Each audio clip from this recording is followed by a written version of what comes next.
Tu l'as encore fait. Tu te tiens juste en face de quelqu'un que tu as déjà rencontré au moins 3 fois, peut-être 4, et son prénom a tout simplement disparu. Il n'est même pas là, à flotter au bout de ta langue. Il est juste complètement, nettement absent. Comme s'il n'avait jamais été enregistré quelque part dès le départ. Et le pire, ce n'est même pas l'oubli en lui-même. Le pire, ce sont les 12 prochaines secondes de pur théâtre improvisé que tu t'apprêtes à jouer.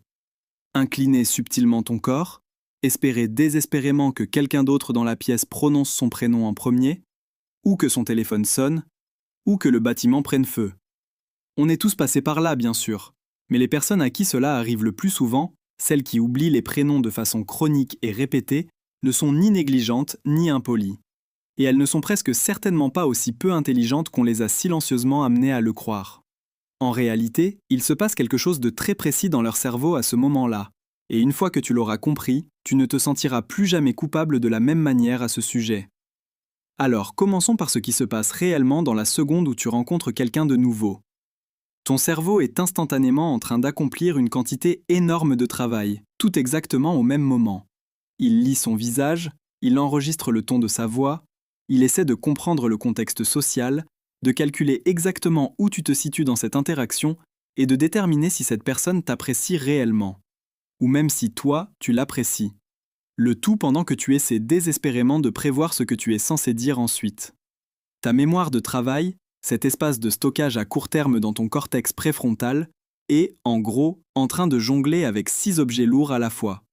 Et en plein dans ce moment de chaos cognitif absolu, quelqu'un te tend un seul son arbitraire, son prénom. Salut, moi c'est Kevin. Kevin. D'accord. Le problème, c'est que Kevin ne veut rien dire. Il ne se connecte à absolument rien que tu connaisses déjà. Il ne déclenche ni concept, ni image, ni émotion, ni souvenir. Il reste simplement là, complètement isolé dans un cerveau qui, franchement, est bien trop occupé pour lui servir de baby-sitter. Les psychologues ont d'ailleurs un nom très précis pour expliquer pourquoi cela se produit. En 1987, des chercheurs ont publié une étude fascinante démontrant ce que l'on appelle aujourd'hui le paradoxe Baker-Baker. Ils ont montré aux participants la photographie d'un homme. À un groupe, ils ont dit que l'homme sur la photo était boulanger de profession. À un autre groupe, ils ont dit que le nom de famille de ce même homme était Baker. Quelques jours plus tard, les chercheurs ont testé leur mémoire. Les personnes qui avaient appris la profession s'en souvenaient beaucoup plus facilement que celles qui avaient appris exactement le même mot comme nom. Réfléchis à ça un instant. C'est exactement le même mot, et pourtant, il produit un niveau de rétention complètement différent.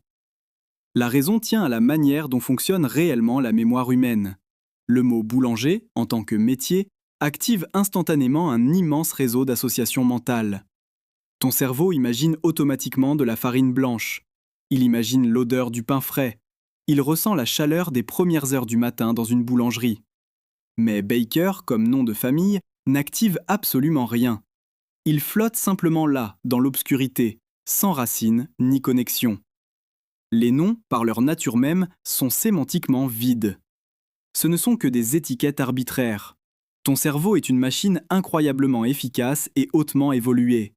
Il retient en priorité les choses qui ont réellement du sens, les choses qui construisent une image riche du monde qui t'entoure. Il refuse tout simplement de gaspiller sa précieuse énergie cognitive à jouer les baby-sitters pour une information aléatoire et dénuée de sens. Et c'est là que les choses peuvent devenir un peu inconfortables, parce que c'est plus personnel que la plupart des gens ne veulent l'admettre. Une part importante des personnes qui oublient chroniquement les prénoms sont tout simplement des personnes qui sont beaucoup trop dans leur propre tête pendant les interactions sociales. Et elles le font d'une manière anxieuse, pas arrogante. Pendant que l'autre personne se présente, toi, tu es déjà occupé par ton propre commentaire intérieur. Est-ce que je maintiens assez de contact visuel ? Est-ce que cette poignée de main était trop ferme ? Est-ce que je viens de l'interrompre ? Le prénom entre brièvement, puis ton monologue intérieur passe littéralement dessus comme un bulldozer. Et cela, d'ailleurs, est documenté. Il existe un phénomène appelé l'effet du prochain dans la file, Next in Line Effect, décrit pour la première fois en 1973 par le psychologue Malcolm Brenner. Il a remarqué que les personnes qui attendaient leur tour pour parler dans un groupe montraient une mémoire nettement diminuée de ce que la personne juste avant elle venait de dire. Pourquoi ? Parce que, dans leur tête, elles étaient déjà passées à la suite. Elles préparaient déjà la prochaine chose qu'elles allaient dire. Elles étaient déjà en train de s'éditer elles-mêmes en temps réel. Les personnes qui vivent avec de l'anxiété sociale, ou même simplement avec une hyperconscience de soi, sont, en quelque sorte, coincées en permanence dans ce mode-là. Jamais tout à fait ici. Toujours à un demi-pas de ce qui vient ensuite. Et cela signifie qu'au moment exact où un prénom leur est donné, elles sont déjà mentalement ailleurs. Si tu te reconnais là-dedans, voici le recadrage le plus important. Tu n'as pas un problème de mémoire, tu as un problème de préoccupation mentale. Et ce sont deux choses très différentes. Mais il y a encore autre chose qu'il faut dire. Nous devons parler des personnes de l'autre côté de cette situation. Des personnes dont le prénom est oublié. Parce que la petite douleur émotionnelle que cela provoque est tout à fait réelle, et il serait injuste de faire semblant du contraire. Quand quelqu'un oublie ton prénom, surtout de façon répétée, cela tombe comme un message petit mais piquant. On a l'impression que l'autre personne dit silencieusement « tu n'as pas compté assez pour rester ». Même si c'est totalement faux, c'est exactement ce que le cerveau entend. Mais voici la vérité. La personne qui a oublié ton prénom a probablement repensé à votre conversation bien après qu'elle se soit terminée. Elle se souvient de ce que tu as dit à propos de ta famille. Elle se souvient de la façon très précise dont tu as ri à une blague. Elle était là. Elle était pleinement présente. Elle n'était simplement pas tout à fait présente pour la partie du prénom. Et cela nous amène à un malentendu fondamental sur la manière dont fonctionne réellement la mémoire humaine. Ce n'est pas un enregistrement. Ton cerveau ne stocke pas les expériences comme le disque dur d'un ordinateur stocke des fichiers. Il stocke des impressions, des émotions, des schémas, des fragments. Et il hiérarchise cela avec une brutalité remarquable. Émotion forte, stocké. Surprenant, stocké. Pense aux dernières funérailles auxquelles tu as assisté. Tu te souviens probablement de l'odeur des fleurs. Tu te souviens de ce silence lourd et particulier dans la pièce.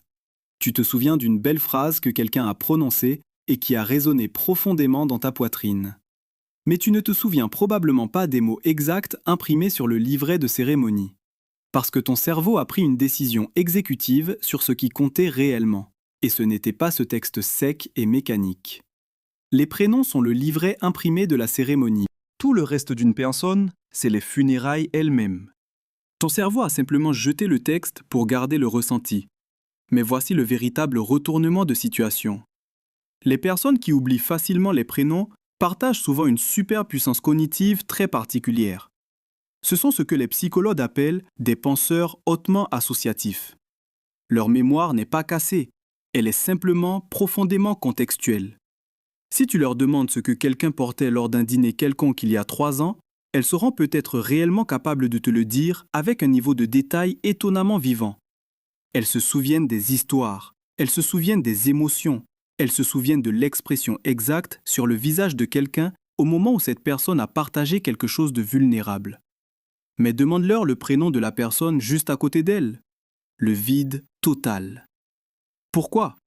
Parce que leur cerveau était bien trop occupé à cataloguer absolument tout le reste chez l'être humain qui se trouvait en face d'elle, sauf l'étiquette.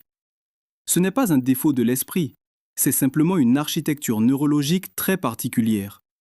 C'est un cerveau construit pour l'empathie. Une architecture qui, franchement, est bien mieux adaptée au storytelling, à l'accord émotionnel profond et à ce type d'écoute intense qui donne aux gens le sentiment d'être réellement compris. Il se trouve simplement qu'elle est remarquablement mal adaptée à cette tâche très spécifique et mécanique qui consiste à retenir une étiquette arbitraire sous la pression d'une interaction sociale.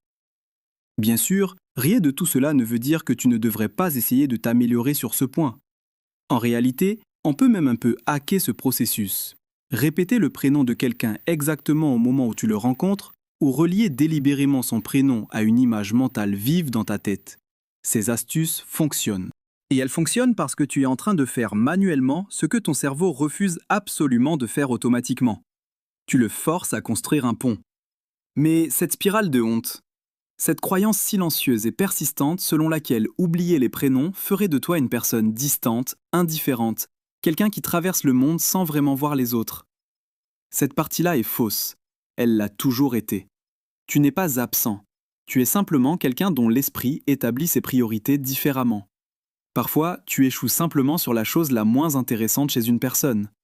Ce sont aléatoires et arbitraires que ses parents lui ont attribués avant même qu'elle n'ait accompli une seule chose digne d'être retenue. Le prénom a toujours été la partie la moins importante. Ce dont tu te souviens vraiment chez les gens, le vrai, l'essentiel, la texture réelle de ce qu'ils sont, est toujours là.